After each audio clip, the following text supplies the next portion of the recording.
What's up, guys? It's T here from Ti&Ni and Bailey here. And what'd you say, honey? What did you used to be? Pretty. She used to be pretty. But those darn humans tried to capture my beautiful mermaid, my beautiful unicorn-esque mermaid.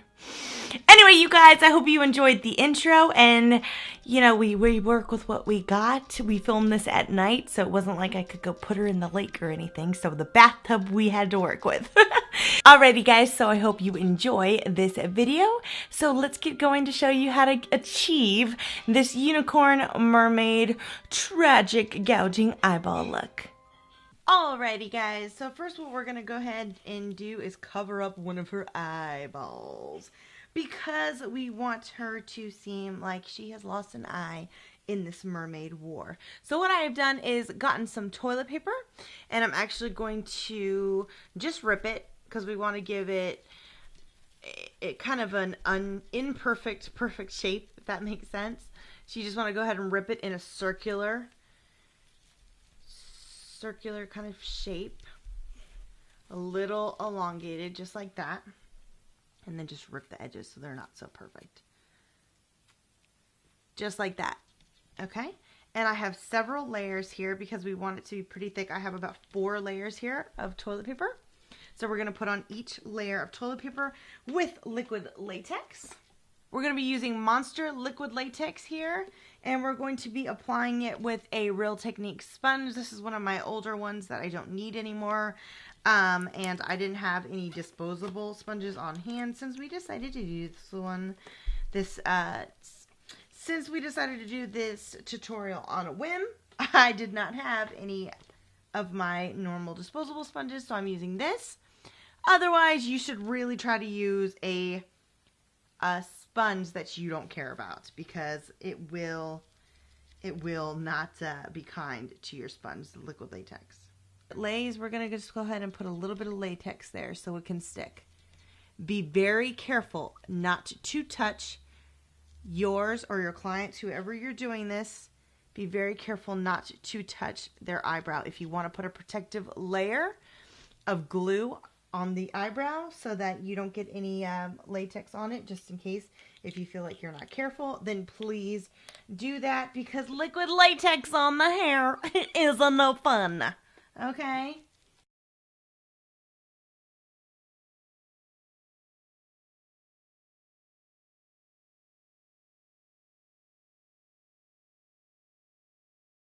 Alright, you guys, so we are going to go around and continue that process until we have all 4 or 5 layers of toilet paper on her eye, or around her eye, rather, covering it up. Look at that. Ooh, looking cool already. Alright, guys, now that we have our 5 layers of tissue paper and her eye is nice and protected, nothing is getting in there or around it, because that's our first and foremost priority, is to keep our client, or in this case my baby doll, safe. We're going to go ahead and make our base for the socket and the dangling eyeball. Gross. So this is a cotton ball. I have spread it around in about a circular motion, kind of making it look like a smashed golf ball. It just went pfft, and we're going to put it right where her eye would normally go. So we're going to just stretch it out, you guys. Stretch it out just like so. And I want to make sure you pull it out, because we're making an eyeball socket here. Now taking a very thin layer of latex, you kind of want to just put it on the surface of the cotton ball. What? You look like Amber. Making sure it's nice and pushed out. Mom. Now I'm going to go ahead and take another cotton ball, you guys, and I'm actually going to cover this in latex in my own hand, because I value my daughter's eyeballs. And I'm just basically making a hard base. I'm making a hard base to put right in the center there. See where we've created our little socket? To put right in the center, so we have the eyeball vein, limb, what do you call it? The eyeball, whatever our eyeballs attach to the rest of our head with. I don't know what that's called. Baby, don't hit me. Yes, the optic nerve attached to the eyeball. So once it's about 90% dry and it's just sticky, I'm going to go ahead and stick that in the center of the eye socket. That looks cool. Thank you, baby. And now she has a base inside the eye socket for the optic nerve to attach to, as Nicholas so humbly corrected me. Alrighty, you guys, so that's all we're going to do for that part for now. We don't want to attach the eye yet until we have the rest of it painted on. Mm-hmm. My mom is a real artist. Oh, thank you, hear love that? bug. Alrighty, guys, so I found this stencil in the Wet n Wild Fantasy Makers during Halloween, and I kind of just held on to it. So we're going to use this today to make my life a little bit easier. But if you don't have a stencil, you can always purchase one on Amazon, or you can do things the old-fashioned way and use a fishnet stocking, put it over the area where you're going to be painting the design, and then kind of sponge the same way we're doing now, and just kind of sponging on it. The Graftobian paint, you guys, is water activated, so I'm going to go ahead and I'm going to put a little bit of water in a cup. And I'm going to go ahead and dampen my sponge. Rinse out the excess. And start. And then wet the paint. And you see, once you put the water in there, it gets very, very pigmented. So I'm trying to make sure all of her baby hairs are out of the way. We're going to try to get this as flush to the face as possible. And we're just going to start patting.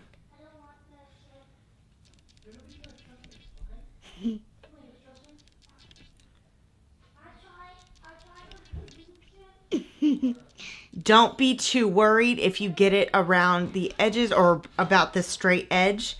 That is okay because we're going to be blending it into a different color anyway. It's cool, guys.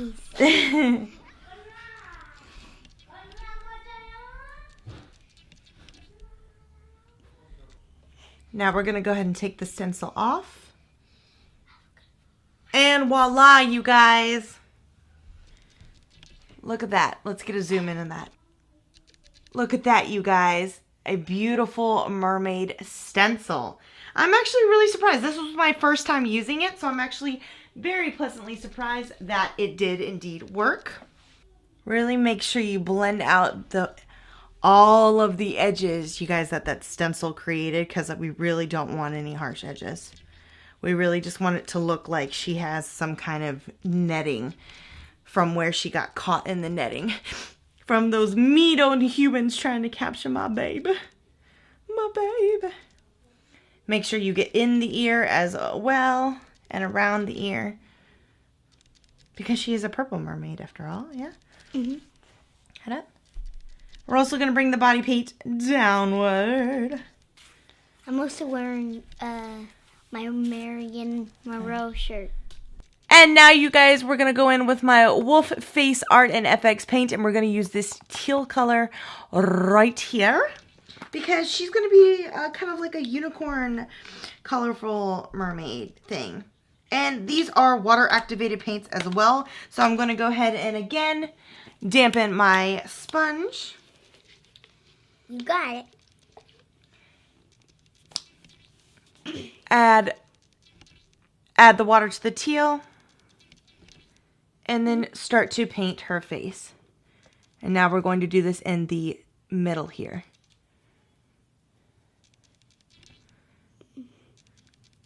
And we want to kind of get it blending.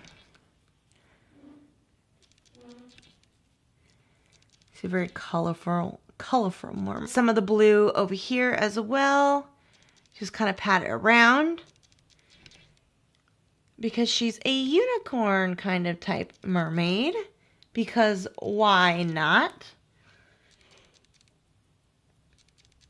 And just make sure you really blend that in. Blend it into the purple over here. Now, you guys, this is where we're going to start to put the paint around the edges of her eye socket coming out. Oh, yes, it's yummy. It's yummy, yummy.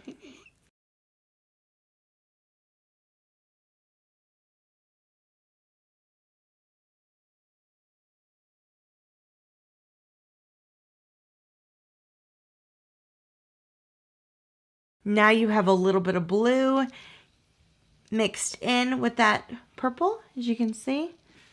Netting as well. Now we're going to go ahead and, to save some time, you guys, I'm going to go ahead and just do this. And then we're going to move on to the eye socket. I'm going to go ahead and blur in some purple on this side. Instead of it looking like she's half purple, half blue, we're going to blend in the purple on this side as well. Alrighty, you guys, so it's time to do the glamour on this side because she was a beautiful, beautiful mermaid princess before this nasty human tried to capture her, right? Yes. So I'm using this NYX Jumbo Eye Pencil in the shade Lavender. And we're giving her a beautiful purple shimmer. Bailey, look up. We're going to put it on her lower lash as well. Alrighty, guys, so I decided not to use that shimmer because, to be honest, I just was not liking the way that it was coming out. So I am going ahead and using a shade from my Buxom palette, and I'm using this shade and this purple shade right here. I will have the names of those shades at the top of the screen. We're going to go ahead and place them all around the lid. Look at that. That looks so much better. That's what I wanted. I don't know what was happening with that other one, but look up, please. All right, I'm going to take this blue shade right here, which I will also have the name at the top of the screen. It is from my own personalized Buxom palette as well. And I'm just putting that on the outer corner of her eye and blending it into the purple. All right, you guys, using a blending brush, I'm going to now take just a tad. Just a very, very, very, very itty bitty amount of the orange from my Buxom palette. Again, I'll have the name at the top.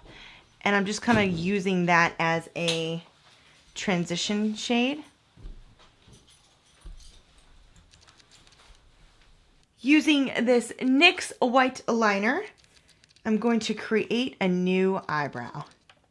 Following her normal arch.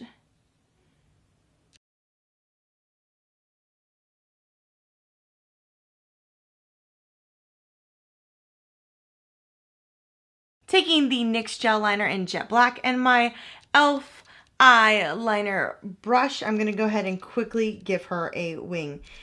You guys can make your wing as big or as small as you'd like.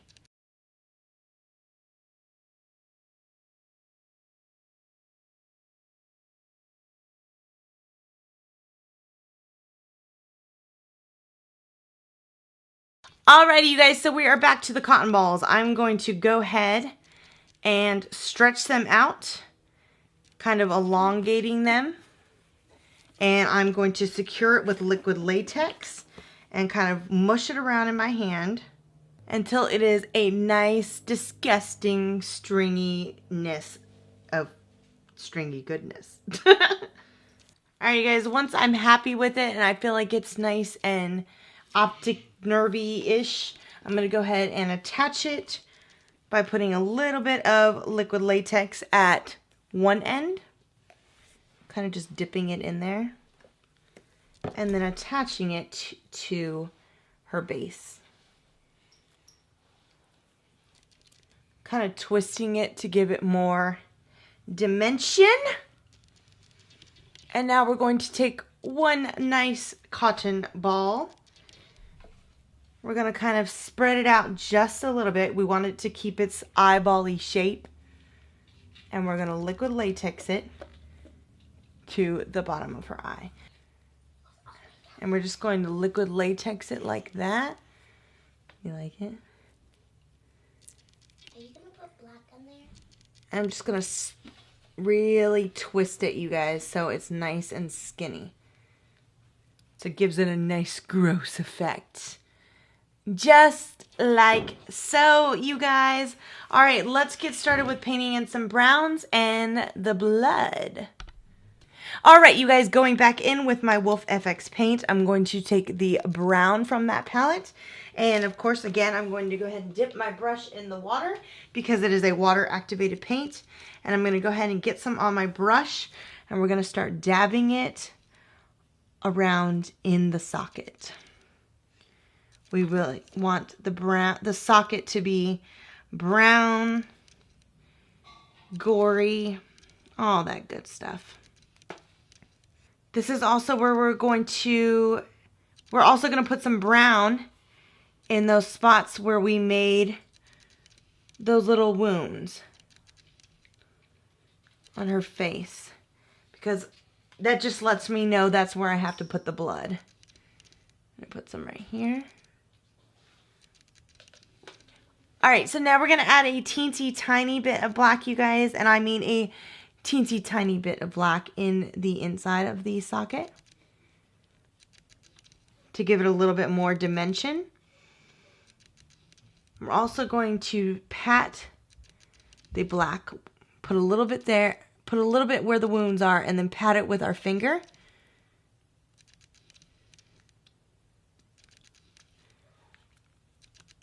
We're going to also brush it around the socket. Now, taking the brightest shade in the Wolf FX palette, which is that lime green shade there, I'm going to go ahead and grab a lip brush, and this one is from Wet n Wild. And I'm going to go ahead and line her lips with the green.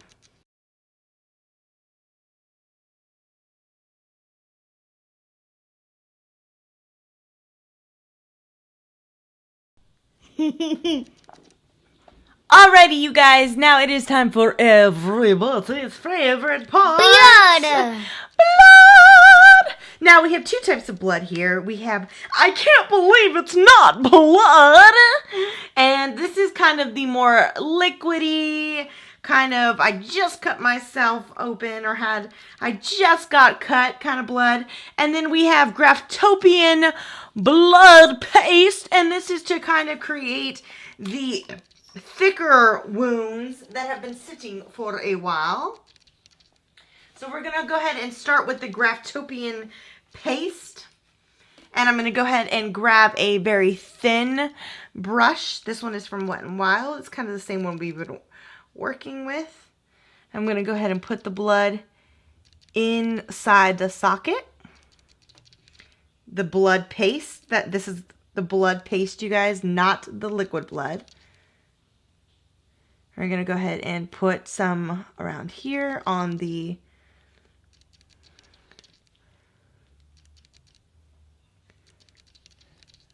vein because it came out of her eye, so it's gonna be dark and goopy up in there.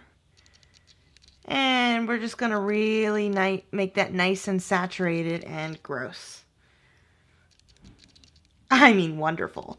Gross. We don't think of it as gross in the FX world. Do we? We like it.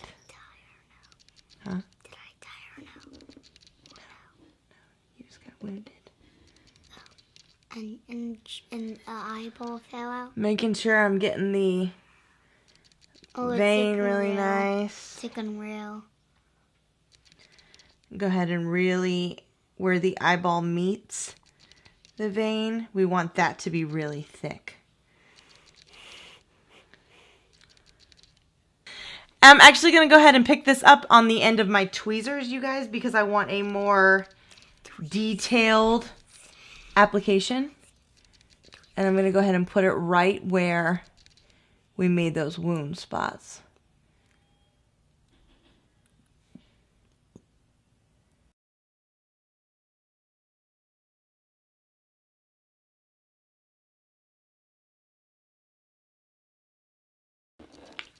All right, you guys, and lastly, now that we have the coagulated blood type pieces, we're going to go ahead and take the I can't believe it's not blood.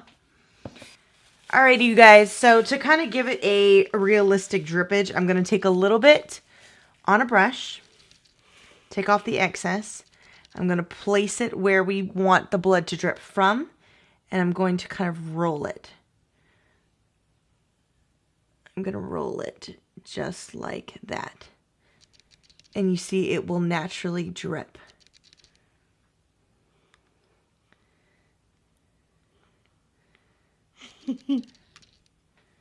Kind of want to give it a realistic drippage. So you just want to roll it. And then you guys, we're going to put a little bit of liquid blood in the socket just to kind of give it a little bit more dimension because it'll have that kind of shinier texture in there. You see that? Yes. Look at that. It's such a beautiful, glorious little Gore. She's just a beautiful, beautiful little gory little child. Alrighty, you guys, thank you so much for watching. We hope you enjoyed the video. It was super fun to make and some quality mother-daughter time, right? This is what we do in this family right here. We are an FX family, and this is our daughter, our mother-daughter quality time. Alrighty, you guys, so don't forget to follow us on our Snapchat and our Instagram, and give us a, what, Bailey? A thumbs up if you like this video, and subscribe so you don't miss any more crazy, kooky, grotesque FX makeup tutorials like this one. All right, you guys stay wonderful and have a gorgeous day.